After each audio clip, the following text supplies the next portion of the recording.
Hey everybody, I got a great announcement to make here on the Lou Damon channel. We have just hit monetization. You guys can now leave us a super thanks down below. Everything that Lostin will make is going to go to save some little old car, some little rotted little baby that we just need to go save and rebuild together and put it back on the road. Oh, I can't wait to get there with you guys.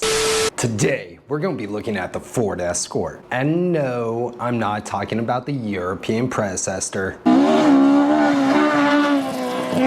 This is all about the Brazilian Escort.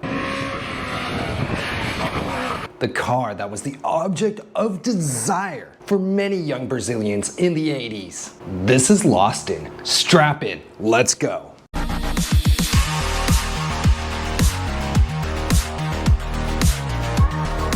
The Ford Escort, introduced to Brazilian market, was a stylish two-door wedge design with rectangular headlights, wide windows, and a short rear, like me. The Ford Escort in its day was a master of balancing agility and economy. The XR3, you might have heard of this little thing. It set the bar for all other mid-size cars in its class. Launched in Brazil in 1983, the Escort was part of the Global Platform program. That was the trend of the time and continues to this day. The Global Platform projects seek out to share components to reduce the overall cost of vehicle production. Muito inteligente. Now, the Escort's launch in Brazil was with the intentions to replace the Corcel 2, which in its own right was actually in its third generation.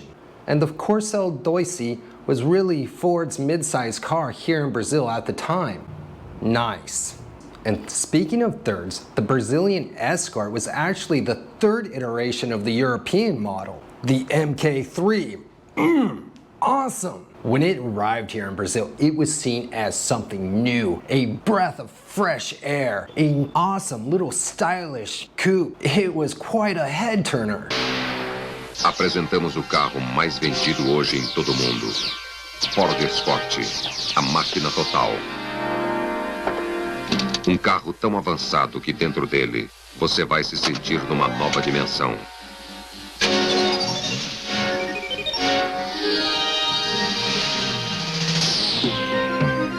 Na performance, com seu novo motor CHP transversal.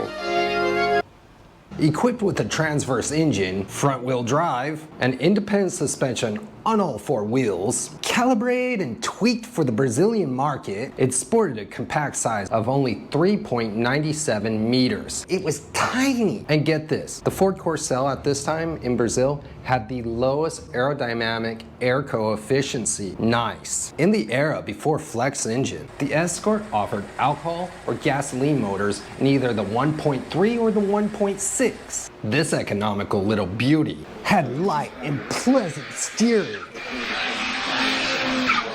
Wide visibility, low noise level, and the interior finish was quite comfortable and pleasant to the occupants. Posh. The clutch came with automatic clearance adjustments, plus a 3-year anti-corrosion warranty. Fancy. These were absolute novelties to the Brazilian market at the time. Muito legal, cara. Now, I don't know if this is true. Remember, I have to read all this in Portuguese, translate it to English, and sometimes Portuguese and English don't really translate good, so pardon me if I get some of this stuff wrong. But I have read that here in Brazil, the Ford Escort was the first Brazilian car to be built in a 2-door and 4-door configuration, while at the same time offering 3 different trim packages. Fancy. The basic, the L, and the GL. The Gia came out later, and that one had the sweet upgrades. And also the Experimental Research 3, or better known as the XR3. And these appeared in the same year and became the icon of the line. Popularity. I'm popular. I got my own car. I'm popular. With the stunning rally car look of the 4 headlights, airfoil, sunroof, 4-leaf clover, 14-inch wheels with low-profile tires. Awesome! The XR3 was simply breathtaking. In the beginning, adorned with a 1.6 CVH engine, fitted with special calibration, gave an extra 10 horsepower to the little girl. More power! There was even an Escort XR3 convertible. The XR3 was upgraded to a 2.0 power. The old body style was also continued to be produced. They didn't just discard it. They started producing it as the hobby. What a great little name. Now I am making your silver pants blue.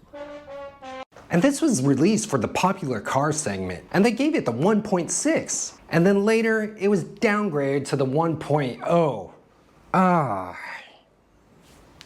Sorry. 1986 saw the Escort restyled again. Hood, grille, headlights, flashers, surrounding bumpers, and was equipped with only a 1.6 liter, and was made for the 2 doors. With the formation of Auto La China in 1989, the XR3 and the Ghia versions received the AP 1.8.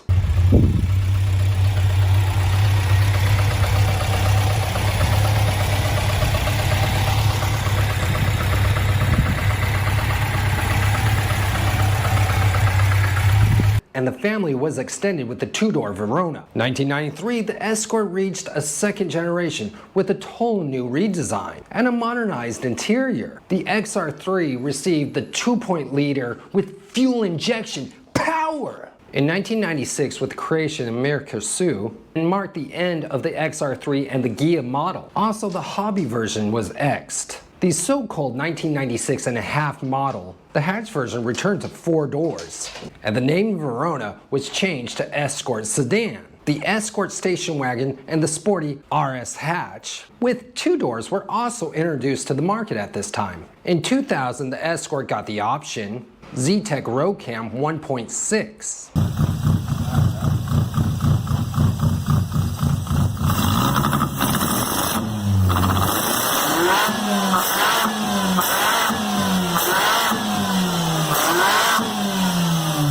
Until the end of production 2003. In the 20 years that it was produced here in Brazil, it brought an abundance of innovation, style, and a heck of a lot of enjoyment to young car enthusiasts. I want to thank you guys for stopping by and joining me on Lost In.